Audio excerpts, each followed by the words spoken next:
Yes, I'm Michael Keating. I'm 75 years of age.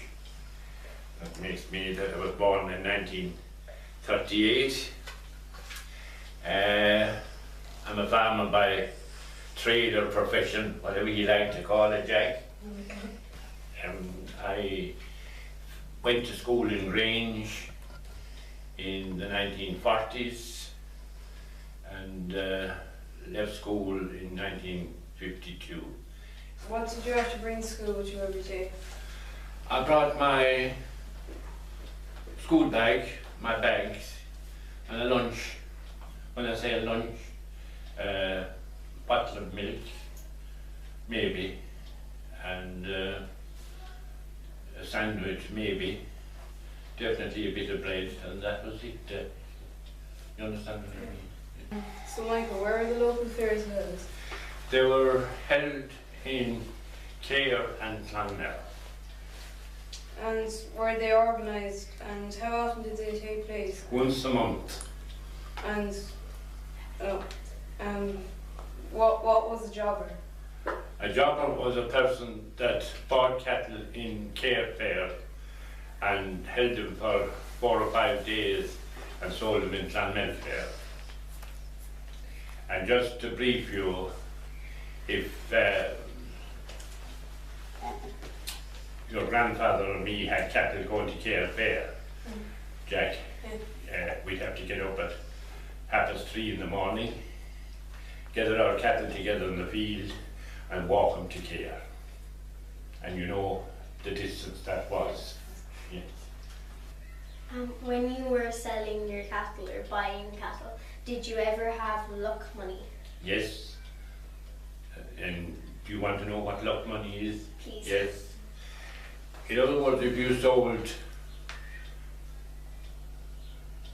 a calf for 20 euros,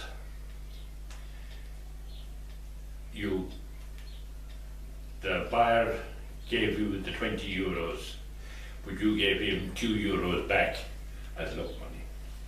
That was to wish him luck with the cattle. I'm talking in euros now, you understand, so that is the modern. And if you didn't get the luck money, what would they think about it? They do very little about it, but they wouldn't think much of you, just as they. It wouldn't be good for your reputation. No. And how much would have luck money usually been? A very small percentage of the price. I just said to you, I used a figure of 20 euros. 2 euros would be the luck money there. But then 2 euros could be the luck money in a 40 euro bullock as well too. You understand what I mean, Deborah? It would be a very small percentage of the main price. Yes? Oh, how would people know if an animal was already sold? Would you take it straight away, or would you leave it there and put a mark on it and collect it later? No, you'd mind the animal for the buyer until he was ready to take it away. But like you wouldn't sell the animal, you wouldn't sell the animal twice. What I mean by that is if I sold you an animal, and if Jack came along and said, "Is that animal for sale?" I would say that animal was sold. End of story. But did you put any mark on the animal No. that it was sold? They use a little hair or something? Yes, scissors mark. Scissors mark, is it? Yeah. What else would have happened at fairs other than the selling? People met each other, Dervla. So the kind of, I'll use the word, but do you understand it? It was used as a social occasion. You understand, Dervla? In other words, I met your father and we shook hands and we might go to the pub for a drink. You understand what I mean, Dervla? Or we may not, or we might go have a cup of tea together. You understand, Dervla? You see? It was used as a social occasion as well. What was farming life like when you were young? How did you milk cows, and what was the process from the cow to the kitchen table? Farming was tough when I was a young man. We milked cows by hand. Where a person would have 30 cows now, in 2013. They'd have 10 cows in 1939-40. 10 cows was considered a lot of cows in those days, Jake. What's the other? What was the end of that question then, Jake? What was the process from the cow to the kitchen table? Milk the cow by hand, put it to the churn and leave it cool, and then bring it to the kitchen table. That'll be it. And how were crops grown and harvested? Oh, good question. They were sown by horses and machines, pulled by horses, and in the early stages of my life, the corn was sown by a man throwing the grain. He was known as a seed sower, and he was able to judge the grain as he threw it out himself, and was covered then with a horse and a harrow, or 2 horses and 2 harrows. In other words, to answer your question, it was horses that did it all rather than tractors and machinery. So tell me about thrashing there. Thrashing was done by a tractor and a thrashing machine. I'm not able to tell you very little about it insofar as that they weren't very popular, but they were there just the same. You understand, Jack? Yeah. But the thrashing machine meant that all the neighbours came together and thrashed my corn, and then when the neighbour's corn was ready to be thrashed, I went and helped to thrash them, and we went around from neighbour to neighbour, which was known as the thrashing unit. Okay. Can you tell us about the different machines and implements used for the harvesting? Like, would you just have used plain shovels and rakes? Or For the harvesting of the machine, there was what is known as a reaper and a binder. The reaper and binder was, in my young days, was pulled by horses, and it cut the corn and tied it into sheaves, and the sheaves then were stewed, what's known as stewed, and seasoned a little. I don't know, do you understand the word seasoned? Left cool, grow a little better, you know, dry out a little better, and then put into a stack, and then brought in and thrashed in the machine with the thrashing machine. What are the biggest changes you've seen, like from the way you used to work the farm then and now? Milking of cows.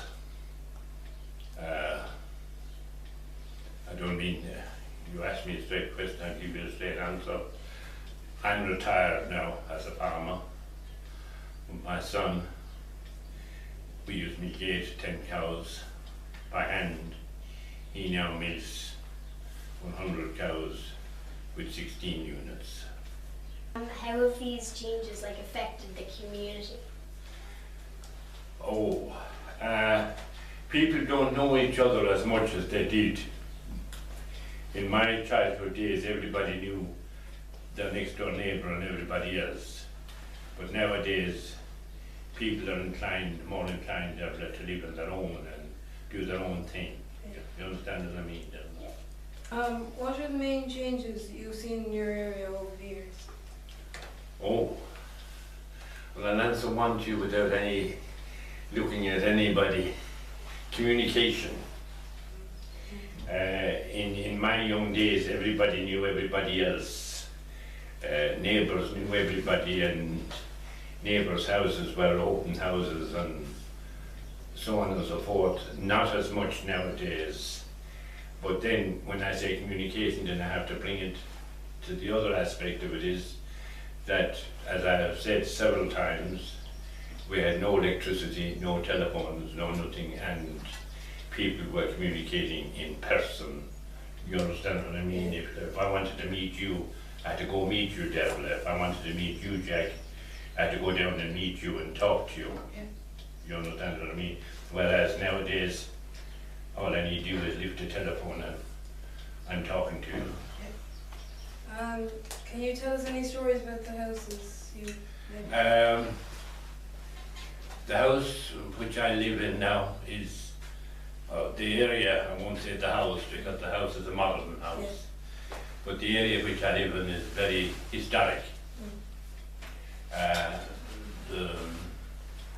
It was a very key house, Jack, during the fight for freedom in 1918, 1922. What was the fight for freedom? Can you tell us a little bit about It that? was the starting of this country as a nation, like Jack, you know, 1921, 1922. Dan Breen, Michael Hogan, and a lot of the key men stayed there in their time. You understand what I mean? Yeah. It was owned by two aunts of mine, Yeah. and they helped out as much as they possibly could. That's about as much as I can say about that. You understand what I mean, Jack? So Michael, can you tell me about the religion practice when you were young? Religion practice in our house was quite stern, Dervla. Rosary was said every night, and fast and abstinence was practiced on Fridays as much as possible, and that'd be about it, Dervla. Explain on Fridays what On happened. Friday was that we had no meat. That what you want to Yeah. Yeah. We had no meat. There could be eggs or fish or something like that, you understand? And in fairness to you, there wouldn't be fish because we wouldn't have access to fish in those days. It would be eggs only and things like that, you know. Now, Jack. What happened at a mission? The mission, there would be a fortnight's mission. You'd have to go to Mass every morning and go to a sermon and benediction in the evening, twice a day. What's a benediction? Benediction is the blessing of the congregation with the Blessed Sacrament. What's Yeah. congregation?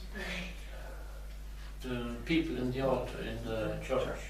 Ah, Sorry, am I speaking here? And where was the mission held? Well, the mission would be held in Newcastle Church or in Grange Church, as the case may be. Yeah. But there'd be 3 or 4 priests involved in the mission, Jack. and how often would a mission? Every 7 years.